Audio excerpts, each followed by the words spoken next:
Climate change has been at the forefront of our thoughts, especially when we have an administration who seems so anti-science and anti-climate change and focused on oil and gas money. Well, now we have another incentive for them because it looks like, according to reports, that we are going to have to invest in renewable energy no matter what because it's going to be so cheap we'd be stupid not to. Economy trumps climate change denial, I think is the headline of this story. So renewable energy is becoming so cheap and so worth it overall that the US will probably meet the Paris Accords no matter what Trump decides to do. And it will become the cheapest form of energy by 2020, according to analysts, except for a few countries. But globally, it will be the cheapest, which again, when you go back to Trump's point about investing in coal plants, and while maybe the intent of helping people who work at coal plants is a great one, it's not necessarily the best one for the environment, and it's not the best one for your wallet. According to the Morgan Stanley estimates, they say we project that by 2020, renewables will be the cheapest form of new power generation across the globe, with the exception of some countries in Southeast Asia. By our forecasts, in most cases, favorable renewables economics rather than government policy will be the primary driver to change utilities' carbon emission levels. For example, notwithstanding President Trump's stated intention to withdraw the US from the Paris Climate Accord, we expect the US to exceed the Paris commitment of a 26 to 28% reduction in its 2005 level carbon emissions by 2020. And the prices are falling a lot.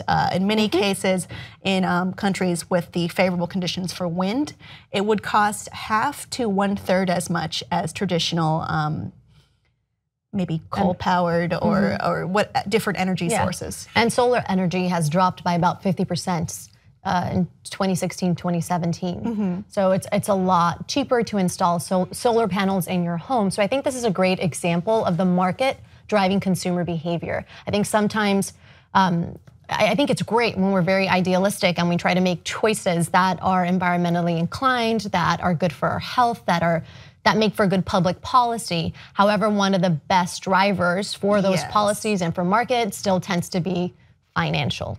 Yes, I've been learning to look at incentives for why people do things. Like we were talking about people's web searches being a more accurate predictor of people's sexual desires. Interesting. Because the incentive there is to search for what you want and get what you want. But when you're giving answers, perhaps on a survey, you're skewing how you look because you're where people are looking at you.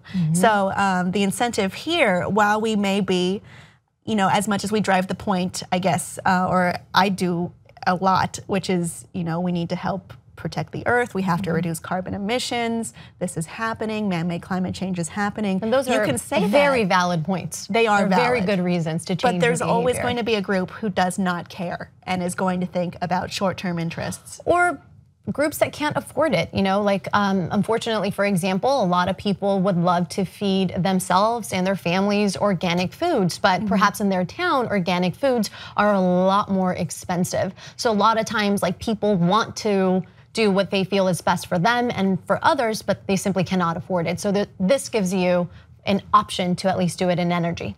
That is a very good point. So, I mean, incentive or need-based, it's going to boil down to money, as it so often does. And it looks like it's funny because we talked about electric cars in this way as well from Europe, and then French analysts were saying, we may not need to ban gas-powered cars by 2040 because electric cars will probably already have taken over as the most viable source of transportation. And it's interesting to see how, like you said, needs and the economy can drive change environmentally the world over. Audience, are you more inclined to use solar power or renewable resources now that you know it can actually be maybe even cheaper? Well, let us know below, and please like and subscribe for more.